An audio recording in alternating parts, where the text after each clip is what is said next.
വിവിധ രാഷ്ട്രീയ നേതൃത്വവും സാമൂഹിക രംഗത്തുള്ളവരും ഒക്കെ യഥാർത്ഥത്തിൽ ആദ്യമായിട്ടൊരു സർജറി ഈ പറയുന്ന സർജറിക്ക് ആവശ്യമായ ഉപകരണങ്ങളില്ലാതെ നടക്കാതെ പോയി എന്ന രീതിയിലാണ് സംസ്ഥാനം.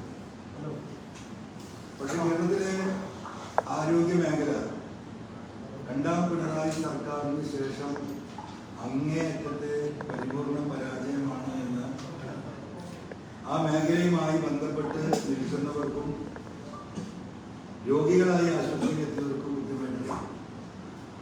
ഒരു സർജറിയും രണ്ട് സർജറിയും എന്നല്ല കേരളത്തിൽ പറയുന്നത്, 10,000-കണക്കിന് സർജറികൾ തുടങ്ങിക്കിടക്കുകയാണ്. അതിൻ്റെ ഒരു പ്രധാന വിഷയമായിട്ട് പറയപ്പെടുന്നത് ആവശ്യമായ ഉപകരണങ്ങൾ കൃത്യസമയത്ത് ലഭ്യമാകുന്നില്ല എന്നതാണ് ഒരു ഭാഗമായിട്ട് പറയുന്നത്.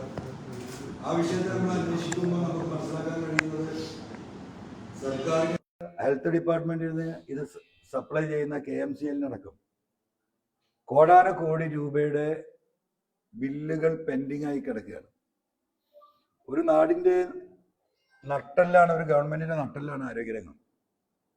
പക്ഷെ ആ ആരോഗ്യരംഗത്തിന് ഒരു പിന്തുണയും പിണറായി ഗവൺമെന്റ് നൽകുന്നില്ല എന്നത് സാമ്പത്തികമായി ആ മേഖലയെ എങ്ങനെയൊക്കെ ഞെരുക്കാം. സാമ്പത്തിക പ്രതിസന്ധിയുള്ള ഒരു സംസ്ഥാനത്ത് ആ സംസ്ഥാനത്തിന് കിട്ടുന്ന വരുമാനത്തിൻ്റെ സിംഹഭാഗവും ഒരു PWDയിലും ഒരു ടൂറിസത്തിലും മാത്രം ചെലവഴിക്കുന്ന അവസ്ഥയാണ് നമ്മൾ കണ്ടുവരുന്നത്. PWDയിൽ നിന്ന് പോകുന്ന ബില്ലുകളും ടൂറിസം ഡിപ്പാർട്ട്മെൻറ്റിൽ നിന്ന് പോകുന്ന ബില്ലുകളും ഫൈനാൻസ് ഡിപ്പാർട്ട്മെൻറ്റിൽ ക്ലിയറൻസ് കൊടുക്കുകയാണ്. അപ്പോൾ സാമ്പത്തിക പ്രതിസന്ധി മാനേജ് ചെയ്യാൻ പറ്റുന്ന മേഖലയിൽ പോലും സർക്കാർ ഏറ്റവും കൂടുതൽ മുൻഗണന നൽകേണ്ട ഒരു വിഷയം തീർത്തും അവഗണിക്കപ്പെടുകയാണ്. ആരോഗ്യമന്ത്രിയെ സംബന്ധിച്ചിട്ട് ഒരു കാര്യത്തിലും അവർക്ക് അവരുടെ അഭിപ്രായം പറയാനോ ഇടപെടാനോ കഴിയാത്ത വിധം മുഖ്യമന്ത്രിയുടെ ഓഫീസ് ഡയറക്റ്റ് ആയിട്ടാണ് ഹെൽത്ത് ഡിപ്പാർട്ട്മെൻറ്റിനെ പൂർണ്ണമായും ഭരിച്ചുകൊണ്ടിരിക്കുന്നത്. നമുക്കറിയാം, AKG സെന്ററിൽ പ്രവർത്തിച്ചിരുന്ന സഖാവ് സജീവനാണ് അവരുടെ പൊളിറ്റിക്കൽ സെക്രട്ടറി.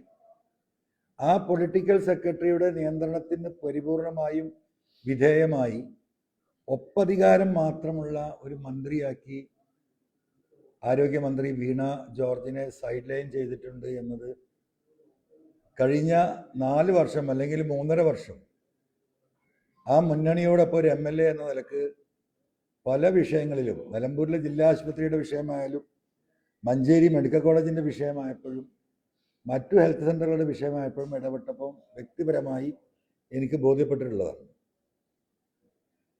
അപ്പോൾ ഒരു മന്ത്രിക്കൊരു അധികാരം കൊടുത്താൽ ആ അധികാരം അവരെ ഉപയോഗപ്പെടുത്തി അവരുടെ കൂടെ ഒരു സർവീസ് ആ ഡിപ്പാർട്ട്മെൻറ്റിന് ആവശ്യമാണ്. പക്ഷേ നിസ്സഹായമായ അവസ്ഥയാണ് സത്യത്തിൽ കേരളത്തിലെ ആരോഗ്യമന്ത്രിക്കുള്ളത്.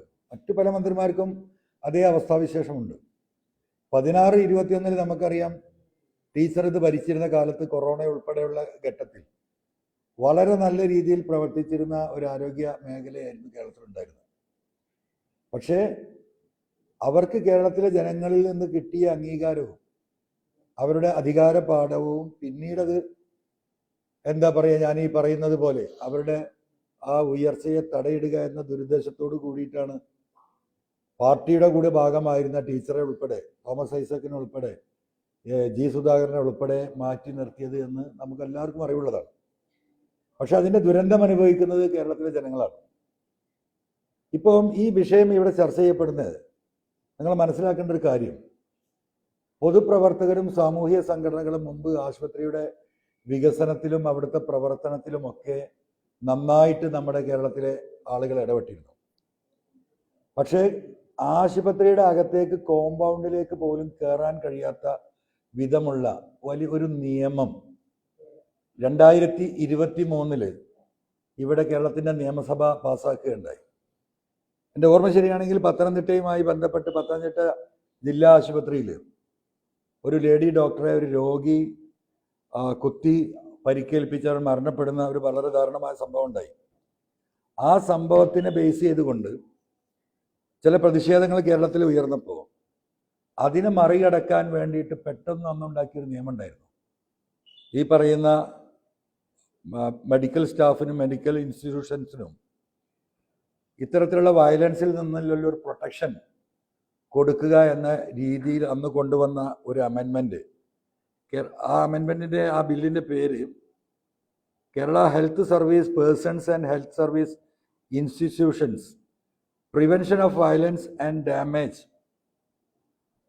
അമെൻമെൻറ്റ് ബില്ലാണ്. ഇത് വളരെ ജനാധിപത്യ വിരുദ്ധമായൊരു ബില്ലാണ് എന്ന് അന്ന് നിയമസഭയിൽ തന്നെ ഞാൻ പറഞ്ഞതാണ്.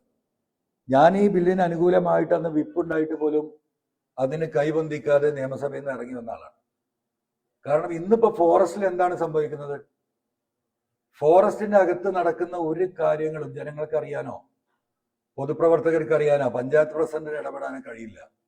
കാരണം അവിടെ എഴുതി വച്ചിരിക്കുന്ന board trespassers will be prosecuted എന്നാണ്. ഫോറസ്റ്റിന്റെ അകത്തേക്ക് മനുഷ്യരുടെ ഇടപെടലിനെ അവസാനിപ്പിച്ച ഒരു നിയമ അമെൻമെന്റ് ആണ്. അത് സ്റ്റേറ്റ് ഉണ്ടാക്കിയതാണ് കേട്ടോ. ദേശീയ തലത്തിലെ ഇന്ത്യയിൽ ഒരു സ്ഥലത്തും ഫോറസ്റ്റിലേക്ക് കയറുന്നതിന് ഒരു പ്രിവെൻഷനും ഇല്ല.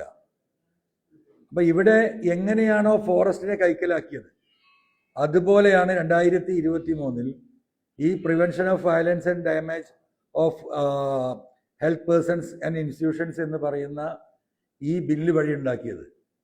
അപ്പം ആശുപത്രിക്കകത്ത് നടക്കുന്ന ഒരു കാര്യത്തിലും ഒരു പഞ്ചായത്ത് പ്രസിഡന്റിനോ ഒരു മുനിസിപ്പൽ ചെയർമാനോ കോർപ്പറേഷൻ മേയർക്കോ ഒരു പഞ്ചായത്ത് മെമ്പർക്കോ അവിടെ പോയിട്ട് എന്താണ് നിങ്ങൾ ഇത് ചെയ്യാത്തത്, എന്തുകൊണ്ടാണ് നിങ്ങളുടെ പ്രശ്നം എന്ന് ചോദിച്ച് ഇടപെടാൻ കഴിയില്ല.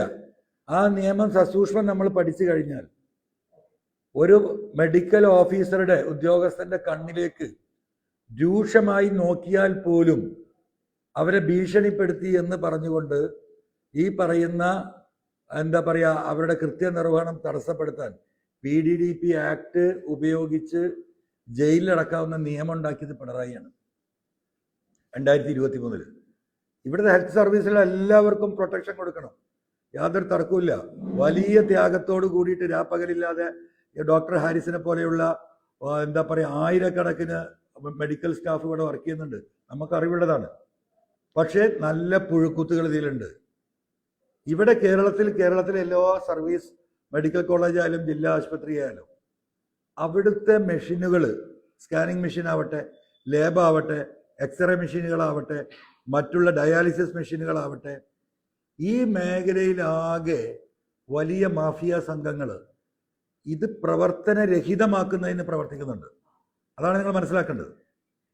ഒരു 10 കോടിയുടെ ഒരു MRI മെഷീൻ കൊണ്ടുവച്ചാൽ ആ മെഷീൻ പരമാവധി വർക്ക് ചെയ്യുന്നത് കേരളത്തിൽ നിങ്ങൾ പത്രക്കാർ നിങ്ങൾക്ക് അതൊരു അന്വേഷണാത്മകമായിട്ട് ഇടപെടാൻ പറ്റുന്ന കാര്യമാണ്. ഇപ്പം മഞ്ചേരി മെഡിക്കൽ കോളേജ്, നിങ്ങളൊക്കെ മലപ്പുറത്തെ പത്രക്കാരാണ്, നിങ്ങൾ മഞ്ചേരി മെഡിക്കൽ കോളേജിലും ഈ പറയുന്ന മഞ്ചേരി മലപ്പുറം ജില്ലയിലെ ഈ ജില്ലാ ആശുപത്രികളും നിങ്ങൾ പരിശോധിച്ച് നോക്കിയാൽ നിങ്ങൾക്കത് കാണാൻ കഴിയും. കാരണം ഒരു സംഘം ഇതിനു വേണ്ടി പ്രവർത്തിക്കുകയാണ്. ഇതിനെ കൂച്ചുവിലങ്ങിടുന്നതിന് പകരം ഇതിനെ പ്രോത്സാഹിപ്പിക്കുന്ന നിലപാടാണ് ഗവൺമെന്റിൽ നിന്നും പാർട്ടിയുടെ ലീഡർഷിപ്പിലെ ചില ആളുകളും ഇതിന്റെ ഭാഗമാണ്. അതിന്റെ ഭാഗമായിക്കൊണ്ടാണ് നിങ്ങൾക്ക് കാണാൻ എല്ലാ സർക്കാർ ആശുപത്രികളുടെ മുന്നിലും തളച്ചു വളർന്നുകൊണ്ടിരിക്കുന്ന ലാബുകളും സ്കാനിങ് സെന്ററുകളും അതുപോലെ തന്നെ എക്സ്റേ സെന്ററുകളും മറ്റുള്ള ടെസ്റ്റുകളും ഇതൊക്കെ ലഭ്യമാണെങ്കിൽ പോലും എന്താണ് സർക്കാരിൽ ഒരിക്കലും ഒന്നും പ്രവർത്തിക്കില്ല. ഇതിനെ നിയന്ത്രിച്ചാൽ തന്നെ ഈ പറയുന്ന പാവപ്പെട്ടവർ സർക്കാർ ആശുപത്രിയിൽ ഒരു ഗതിയിലായിട്ടാണ് പോകുന്നത്. അവിടെ പോകുന്നവന് ഈ പറയുന്ന ഇത്തരത്തിലുള്ള ടെസ്റ്റുകൾ പുറത്തേക്ക് എഴുതി കൊടുക്കുകയാണ്. ചില ഡോക്ടർമാർ സ്പെസിഫിക് ആയിട്ട് നിങ്ങൾ ഇന്ന ലാബിൽ പോകണം, ഇന്ന MRIയിൽ പോകണം എന്ന് പറയണം. 30%, 40%, 50% കമ്മീഷൻ ഇത്തരത്തിലുള്ള ലാബുകളും MRI സെന്ററുകളും നിരവധിയായ ഡോക്ടർമാർ കൈപ്പറ്റുന്നു എന്നത് ഇവിടെ ഒരു പച്ചയായ സത്യമാണ്. അപ്പൊ സർക്കാരിന് പലതും പരിഹരിക്കാൻ കഴിയുന്നുണ്ട്. എന്തുകൊണ്ടാണ് ഈ മേഖലയിൽ പരിഹരിക്കാൻ കഴിയാത്തത്? പിന്നെ കേരളം നേരിടുന്ന ഏറ്റവും വലിയ വിഷയം നമുക്കെല്ലാവർക്കും അറിയാം, നമ്മുടെ നാടാകെ ഡയാലിസിസ് പേഷ്യൻസ് ആണ്. ഒരു ഡയാലിസിസ് ആരംഭിച്ചാൽ 2 ഓപ്ഷനാണ് ആ രോഗിയെ സംബന്ധിച്ചുള്ളത്.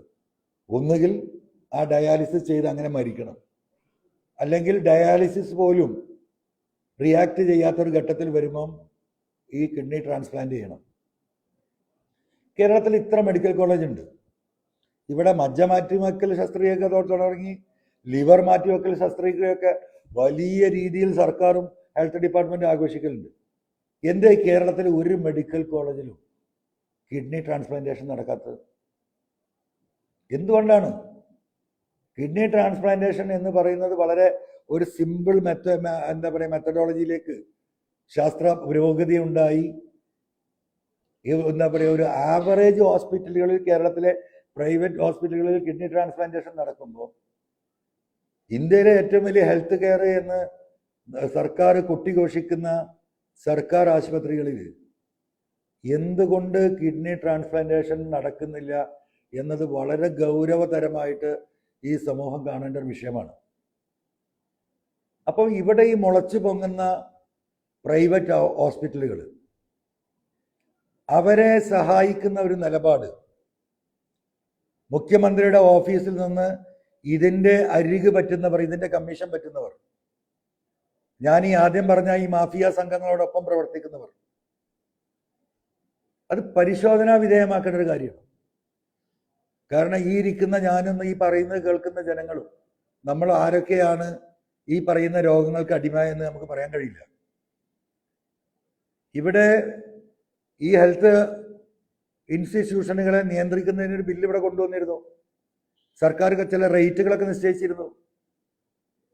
ഓരോ ചികിത്സക്കും ഈ എമൗണ്ടിൽ കൂടുതൽ വാങ്ങാൻ പാടില്ല എന്ന് ആ നിയമം അനുശാസിക്കുന്നുണ്ട്. എവിടെയെങ്കിലും ഉണ്ടോ? ആരെങ്കിലും ഇത് പരിശോധിക്കുന്നുണ്ടോ? അപ്പം ഹെൽത്ത് കെയർ, അതായത് കഴിഞ്ഞ 2024-25 വർഷം കേരളത്തിൽ പ്രൈവറ്റ് ഹോസ്പിറ്റലുകളുടെ വരുമാനം എന്ന് പറയുന്നത്, അതിൽ ചിലവ് ഒഴിക്കണം, 50,000 കോടിയാണെന്ന കണക്ക്. ഒരു സംസ്ഥാന സർക്കാരിന്റെ ബഡ്ജറ്റ് എന്ന് പറയുന്നത് ഏകദേശം 1.5 കോടിക്ക് മേലെയാണ് കേരളത്തിൽ. ആ കേരളത്തിൽ 50,000 കോടിയുടെ ട്രാൻസാക്ഷനാണ് കേരളത്തിലെ പ്രൈവറ്റ് ഹോസ്പിറ്റലുകളുടെ കഴിഞ്ഞ വർഷത്തെ കണക്ക് എന്ന് ഇവിടെ ഹെൽത്ത് സർവീസ് ഡിപ്പാർട്ട്മെന്റുമായി ബന്ധപ്പെട്ട് പ്രവർത്തിക്കുന്ന ഇവിടുത്തെ പ്രൈവറ്റ് സർവേ ഡിപ്പാർട്ട്മെന്റ് ഈ കണക്ക് പുറത്തുവിടുമ്പോൾ എത്രമാത്രം ഭീകരമാണ് കേരളത്തിന്റെ അവസ്ഥ എന്ന് നമ്മൾ പരിശോധിക്കേണ്ടതുണ്ട്. ആരാണ് ഇതിന് വഴി തുറന്നു കൊടുക്കുന്നത്? ഇപ്പൊ മെഡിക്കൽ കോളേജ് എന്ന് പറയുന്നത് ഏറ്റവും അവസാനത്തെ ആശ്രയമാണ്. ആ മെഡിക്കൽ കോളേജ് ആശുപത്രികൾ ഉണ്ടാകുമ്പോൾ എന്തുകൊണ്ട് ഇതിൻ്റെ ഒരു വിപുലീകരണം? ഇപ്പൊ നമുക്കറിയാം, പേ വാർഡുകളുണ്ട്. വാർഡിൽ കിടക്കാൻ കഴിയാത്തവർക്ക് നമ്മൾ പേ വാർഡ് കൊടുക്കുന്നുണ്ട്. ആ പേ വാർഡ് സിസ്റ്റത്തെ പോലെ തന്നെ ഈ പറയുന്ന സാമ്പത്തികം നൽകി ചികിത്സിക്കാൻ കഴിയുന്ന, എന്താ പറയുക, ഈ 50,000 കോടി എന്ന പ്രൈവറ്റ് മേഖലയിൽ നിന്ന് വന്നാണ്. കടം വാങ്ങിയിട്ടായിരിക്കും പലരും ചികിത്സിച്ചിരിക്കുക. എന്തായിരുന്നാലും ഈ കൊള്ളയെ നിയന്ത്രിക്കാൻ സർക്കാർ ഹോസ്പിറ്റലുകൾ ഈ പറയുന്ന ഒരു 2 തട്ട് ചികിത്സാ രീതി എന്തുകൊണ്ട് കേരളത്തിൽ ആരംഭിച്ചുകൂടാ?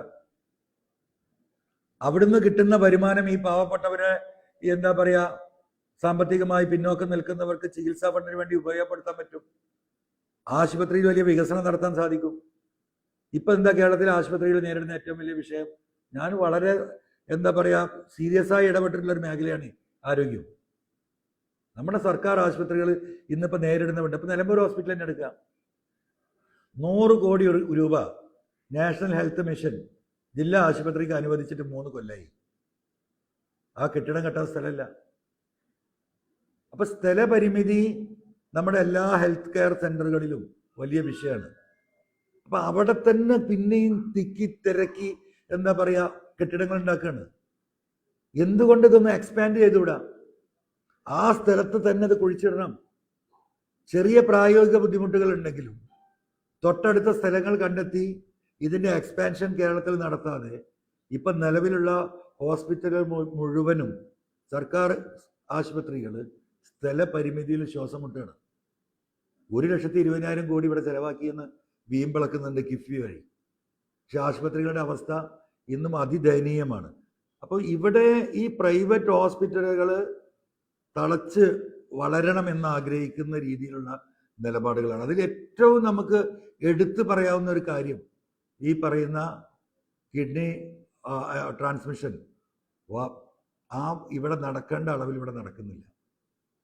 അപ്പോൾ സ്വാഭാവികമായിട്ടും സർക്കാർ കൊണ്ടുവന്ന ഈ അമെൻമെന്റ് ബില്ല്, ഈ protection for the health persons എന്ന് പറയുന്നതിൽ അതിലെ ദൂരവ്യാപകമായ പ്രത്യാഘാതങ്ങൾ പൊതുപ്രവർത്തകർക്ക് ഇതിൽ ഇടപെടാൻ കഴിയുന്നില്ല. ഇത് സർക്കാർ ഒരു പുനർവിചിന്തനം നടത്തേണ്ടത് തന്നെയാണ്. സ്റ്റാഫിന് നമ്മൾ പ്രൊട്ടക്ഷൻ കൊടുക്കുന്നതോടൊപ്പം തന്നെ അവിടെ കൃത്യമായിട്ട് ഈ ഹെൽത്ത് സർവീസ് ആളുകൾക്ക് ന്യായമായി ലഭിക്കുന്നുണ്ട് എന്ന് ഉറപ്പ് വരുത്തേണ്ട ഉത്തരവാദിത്വം സർക്കാരുണ്ട്. സർക്കാർ അതിൽ നിന്ന് ഒഴിഞ്ഞു മാറുകയാണ്. അതിൻ്റെ ദുരന്ത ഫലമാണ് ഇവിടെ അനുഭവിക്കുന്നത്. അത് കേരളത്തിലെ ആരോഗ്യ മേഖലയെ സംബന്ധിച്ച് വരാനിരിക്കുന്ന നാളിലും വലിയ പ്രത്യാഘാതങ്ങൾ, ഇതേ അവസ്ഥ ഇവിടെ തുടരും. മന്ത്രി പറയുന്ന ഒരു സിസ്റ്റത്തിന്റെ പ്രോബ്ലമാണ്. ആ സിസ്റ്റം ആരുണ്ടാക്കുന്നതാണ്? ആ സിസ്റ്റത്തിനല്ല ആദ്യം ചികിത്സിക്കേണ്ടത്. അപ്പം ആ സിസ്റ്റം എന്ന് പറയുന്നത്, മന്ത്രി ഉദ്ദേശിക്കുന്ന സിസ്റ്റം എന്ന് പറയുന്നത് ഈ മുഖ്യമന്ത്രിയുടെ ഓഫീസുമായി ബന്ധപ്പെട്ട് അവർ നടത്തുന്ന അപ്പർ ഹാൻഡാണ്. മന്ത്രിക്ക് അങ്ങനെ പറയാൻ കഴിയുള്ളൂ. ആ സിസ്റ്റം മാറി ഹെൽത്ത് ഡിപ്പാർട്ട്മെന്റിന് സ്വതന്ത്രമായി പ്രവർത്തിക്കാനുള്ള സാഹചര്യം ഒരുക്കി കൊടുക്കണം. ആ സിസ്റ്റത്തിലേക്ക് ഇത് വരണം. അത് തന്നെയാണ് മന്ത്രി ഉദ്ദേശിച്ചത്.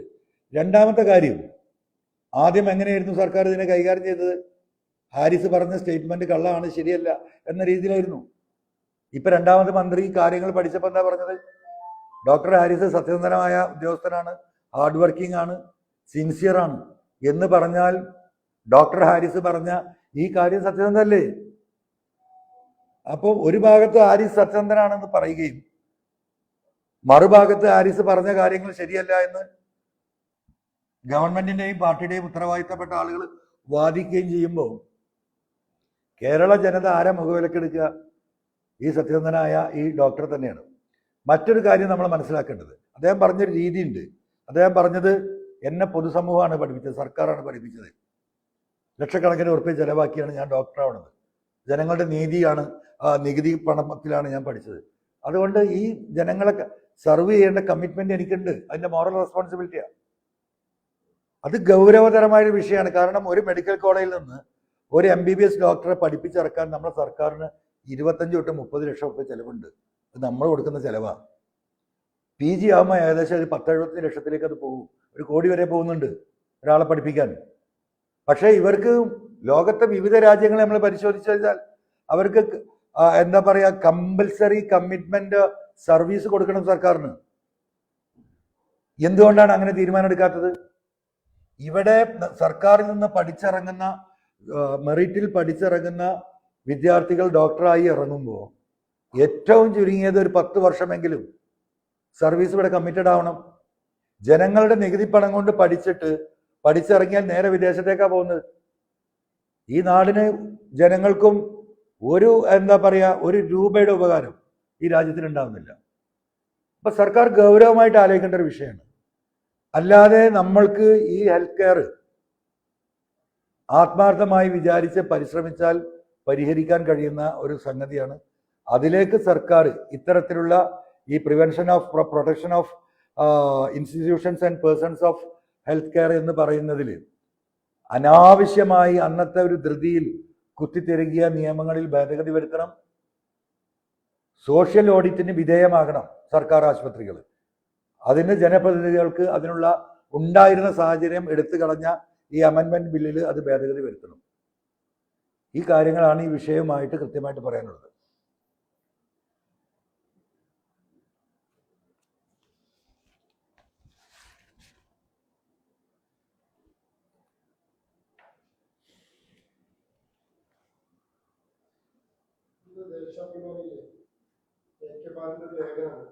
ലേഖനത്തിൽ പറയുന്നത്, അവസാനം കുറ്റബോധം യുവദാസിന്റെ അനുഭവം അൻവർ ഓർമ്മപ്പെടുത്തുന്നു.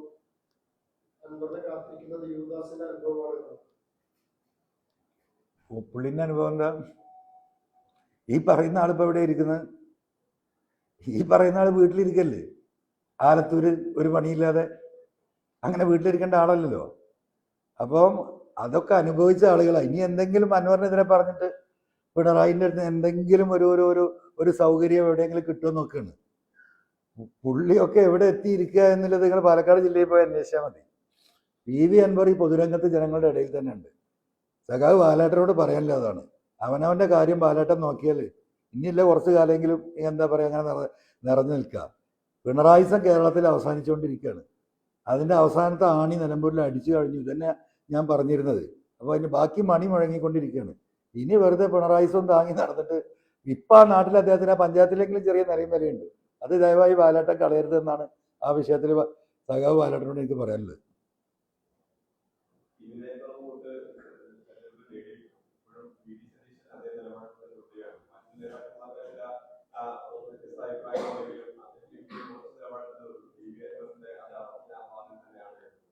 ആരാ വാതിലിന് മുട്ടാൻ പോയത്?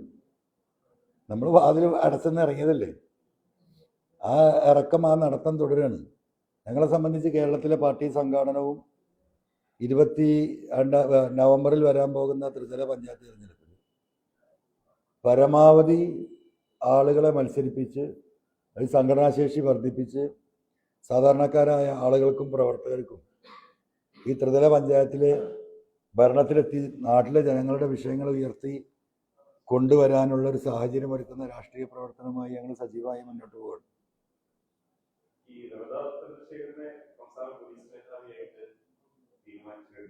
പ്രഖ്യാപിച്ചോ? ഓ, സന്തോഷം.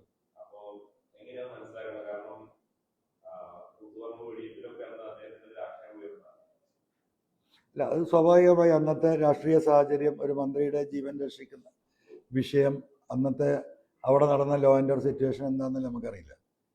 എൻ്റെ വിഷയം അതൊന്നുമല്ല. എൻ്റെ വിഷയം പഠിച്ച പണി 18ഉം ഈ പറയുന്ന അജിത് കുമാറിനെ പോറ്റുമകനെ DGP ആക്കാൻ വേണ്ടിയിട്ടുള്ള എല്ലാ വഴിവിട്ട മാർഗങ്ങളും സ്വീകരിച്ചു.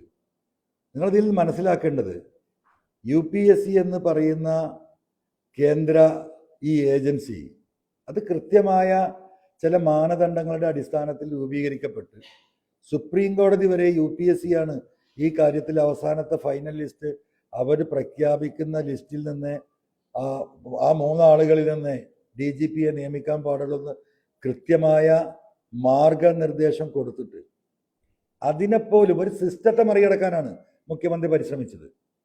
ആ സിസ്റ്റത്തെ മറികടക്കാനുള്ള അദ്ദേഹത്തിൻ്റെ പരിശ്രമം പരിപൂർണമായും പരാജയപ്പെട്ടില്ലേ. അതിൽ എനിക്ക് അങ്ങേയറ്റത്തെ എന്താ പറയുക, പോരാട്ടം നയിച്ചതിൻ്റെ അവസാനത്തെ റിസൾട്ടാണ്. ഇദ്ദേഹത്തെ പോലെയുള്ള ഒരു കാട്ടുകള്ളനെ പിടിച്ച് വീണ്ടും ഈ DGP പദവിയിൽ ഇരുത്തിയാൽ എന്താകും അതിൻ്റെ സ്ഥിതി എന്ന് കേരളത്തിലെ ജനങ്ങൾക്കറിയാം.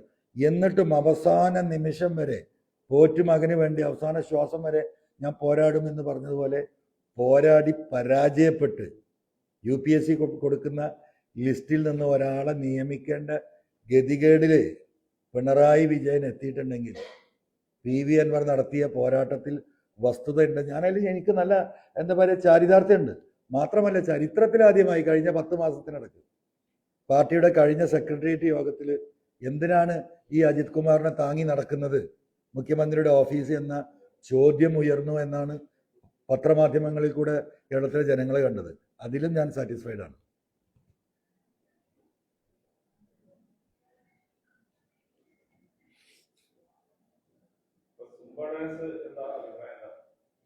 അല്ലേ ഈ സുംബ ഡാൻസ് ഇതൊരു തട്ടിപ്പല്ലേ?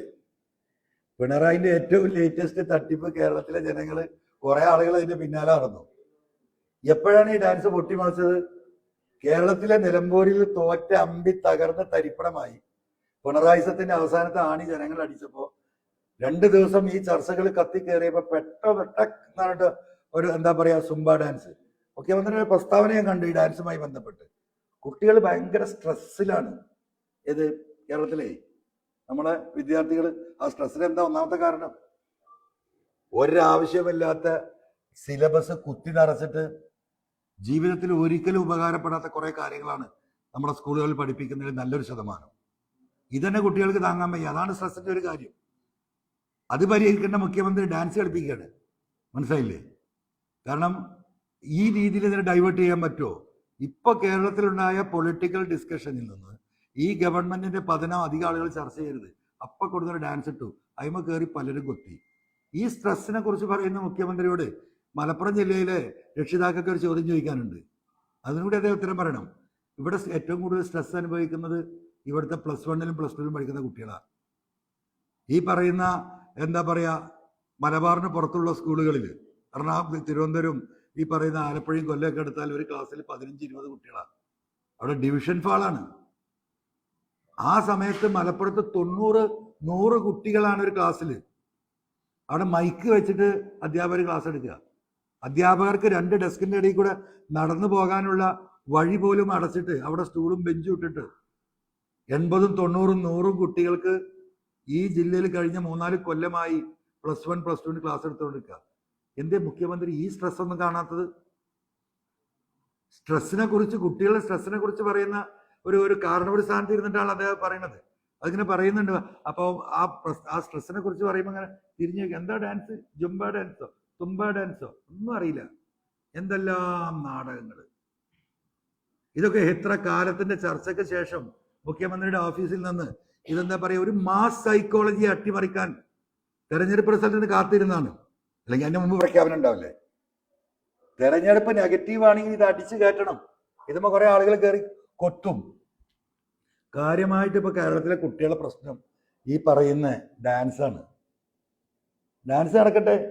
ഈ ഡാൻസ് എല്ലാം കൂടെ എന്താ പറയാ, ഈ പിണറായിസത്തിന്റെ നെഞ്ഞത്തേക്കാണ് ചെല്ലുന്നത്. മലപ്പുറം ജില്ലയിലെ ലക്ഷക്കണക്കിന് അധ്യാപകരും ലക്ഷക്കണക്കിന് രക്ഷിതാക്കളും കുട്ടികളും ഈ സ്ട്രെസ്സിന്റെ പിറകെയാണ്. ദയവായി മുഖ്യമന്ത്രി ഈ പറയുന്ന ഈ കുട്ടികളുടെ അവിടെ 15-20 ആയിക്കോട്ടെ, ഒരു 40-50 എന്താ പറയാ കുട്ടികളെങ്കിലും ആക്കിയിട്ട് കുറച്ച് ബാച്ചുകൾ ഞങ്ങൾക്ക് അനുവദിക്കണം.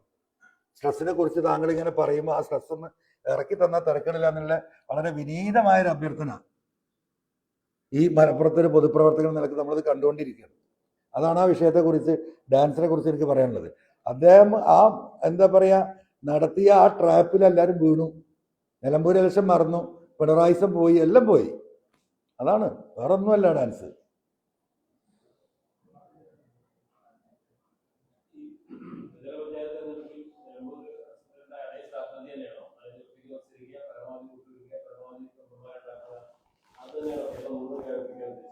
അല്ല, നമ്മളിപ്പോ വെള്ളിയാഴ്ച നമ്മുടെ സ്റ്റേറ്റ് കമ്മിറ്റി ഉണ്ട്, അതിലൊരു ഫൈനൽ തീരുമാനം ഉണ്ടാവും. നമ്മളിപ്പോൾ ഓൺലൈനിൽ 1-2 മീറ്റിങ്ങുകൾ നടത്തി ചർച്ച ചെയ്ത് എത്തിയിരിക്കുന്നത് കേരളത്തിലെ ഏകദേശം 22,600ഓളം സീറ്റുകൾ വരുന്നുണ്ട് ത്രിതല പഞ്ചായത്തിൽ. അത് പഞ്ചായത്ത്, മുനിസിപ്പാലിറ്റി, ബ്ലോക്ക് പഞ്ചായത്ത്, ജില്ലാ പഞ്ചായത്ത്, കോർപ്പറേഷൻ ഉൾപ്പെടെയുള്ള. അപ്പോൾ ഇവിടെ പരമാവധി ആളുകളെ നമ്മൾ മത്സരിപ്പിക്കാനുള്ള ഒരു ആലോചനയാണ് നടക്കുന്നത്. അതോടൊപ്പം എല്ലാ പഞ്ചായത്ത് കമ്മിറ്റികൾക്കും നമ്മൾ ഫ്രീഡം കൊടുക്കും. അവിടെയുള്ള പ്രാദേശികമായിട്ടുള്ള അലയൻസുകൾ അവർക്ക് തീരുമാനിക്കാം. അതിന് ആരാണോ നമ്മളെ സഹകരിക്കുന്നത് ആ സഹകരിക്കുന്നവരുമായി തിരിച്ച് സഹകരിക്കാനുള്ള ഒരു ഫ്രീഡം നമ്മൾ എന്താ പറയാ എല്ലാ പഞ്ചായത്ത് കമ്മിറ്റികൾക്കും കൊടുക്കുന്ന രീതിയിലാണ് ആലോചിക്കുന്നത്. അത് വെള്ളിയാഴ്ച ചേരുന്ന സംസ്ഥാന ലീഡർഷിപ്പ് മീറ്റിൽ നമ്മൾ തീരുമാനമെടുത്ത് വെള്ളിയാഴ്ചയോ ശനിയാഴ്ചയോ ആ സ്ട്രാറ്റജി പൂർണ്ണമായിട്ട് നമ്മൾ തീരുമാനിക്കും. എന്തായാലും ത്രിതല പഞ്ചായത്ത് തെരഞ്ഞെടുപ്പിന് മുമ്പ് ഒരു ചർച്ചയിലേക്കും ഒരു മുന്നണിയിലേക്കും പോകുന്നില്ല എന്ന തീരുമാനം, അതിനാണ് സംസ്ഥാനത്തു നിന്നുള്ള പ്രവർത്തകരുടെയും ലീഡർഷിപ്പിൻ്റെയും മനോഗതം. അതാണ്. അപ്പം അത് കൃത്യമായൊരു ചർച്ചയിലൂടെ ഒരു തീരുമാനമെടുത്തിട്ട് നമ്മൾ പ്രഖ്യാപിക്കും. ആരെ വാതിലും തൽക്കാലം പോയിട്ട് മുട്ടാനോ തുറക്കണ്ടോ ചോദിക്കാനോ നിൽക്കുന്നില്ല. ചക്കട്ടപ്പം മുയൽ കിട്ടിയൊരു കഥയുണ്ട് പണ്ട്, നിങ്ങൾക്കൊക്കെ അറിയുന്നുണ്ടാവും. ഒരാൾ പ്ലാവിൽ കയറിയിട്ട് ഒരു ചക്ക ഇട്ടു. ചക്ക താഴെ വന്ന് എടുക്കാൻ നോക്കുമ്പോൾ അവിടെ താഴെ ഒരു മുയൽ ഉണ്ടായിരുന്നു. ആ മുയലിന്റെ മേലാണ് ഈ ചക്ക വീണത്. അപ്പൊ ചക്ക ഇട്ടപ്പോൾ എന്തായി, ഒരു മുയലും കൂടെ കിട്ടി. അപ്രതീക്ഷിതാണ് എന്ന് പറഞ്ഞതുപോലെ എല്ലാ ചക്ക ഇടുമ്പോഴും മുയൽ കിട്ടുന്നു ചിലരൊക്കെ പ്രതീക്ഷിക്കുന്നുണ്ട്. അപ്പൊ നമുക്ക് നോക്കാം എത്ര മുയൽ വീഴുന്നില്ല.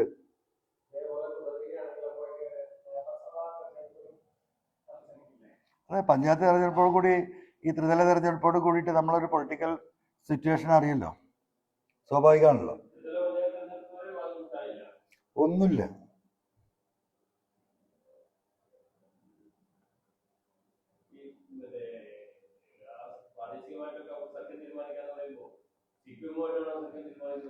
നമ്മൾ എന്താ പറയാ സമദൂര സിദ്ധാന്തമാണ്. മൊത്തത്തിൽ അടവ് നയാണ്. അത് തിരിച്ചും മറിച്ചും അടവുണ്ടാവും.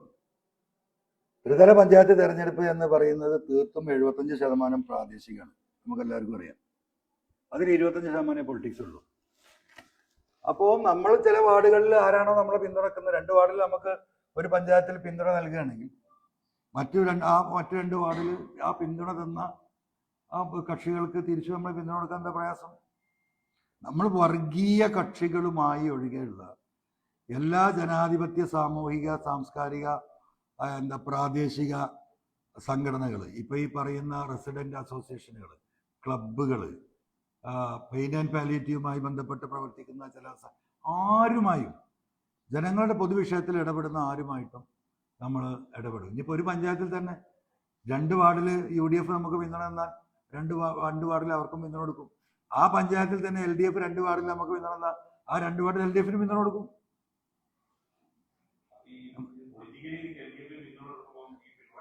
അല്ല, പിണറായിസും പഞ്ചായത്ത് തെരഞ്ഞെടുപ്പായിട്ട് ഒരു ബന്ധമില്ല, അതിലേക്ക് നിങ്ങൾ വരണ്ട. അതുകൊണ്ടാണ് പറഞ്ഞത്, അതൊക്കെ വിട്ടേക്ക്. ഇവിടെ 75% ജനങ്ങളുമായി ബന്ധപ്പെട്ട വിഷയമാണ് പഞ്ചായത്ത് തെരഞ്ഞെടുപ്പിൽ. പിണറായിസ നിയമസഭയാണ്, ആ ഏറ്റുമുട്ടൽ നമ്മൾ തുടർന്നുകൊണ്ടേയിരിക്കും. പക്ഷേ കേരളത്തിൽ വളരെ പച്ചയായി പറയാം, അതിൽ ഓപ്പൺ ആയിട്ടാണ് ആ കാര്യങ്ങൾ പറയുന്നത്. ആ തീരുമാനം ഇപ്പൊ പ്രഖ്യാപിക്കുകയല്ല, വെള്ളിയാഴ്ച ഞങ്ങൾ സ്റ്റേറ്റ് കമ്മിറ്റി കൂടിയിട്ട് തീരുമാനമായാൽ അങ്ങനെയാണ് ആലോചന നടക്കുന്നത്. സമദൂരം അടവ് ഈ 2000 ചില്ലാനം വാർഡുകളിലും പരമാവധി ആളുകളെ മത്സരിപ്പിച്ച് നമ്മളെന്താ പറയുക, ഒരു ബഹുജന അടിത്തറ കേരളത്തിലുണ്ടാക്കും. ആ സമയത്ത് അതിൻ്റെ ഉത്തരവാദിത്തപ്പെട്ട ദേശീയ നേതാക്കളെ കൊണ്ടുവന്ന് വലിയൊരു മഹാസമ്മേളനം ഞങ്ങൾ നടത്താൻ ആലോചിക്കുന്നുണ്ട്. ആ രീതിയിൽ ഞങ്ങളൊരു പൊളിറ്റിക്കൽ എസ്റ്റാബ്ലിഷ്മെന്റ് ഈ 5 മാസത്തിനുള്ളിൽ കേരളത്തിൽ നടത്തും.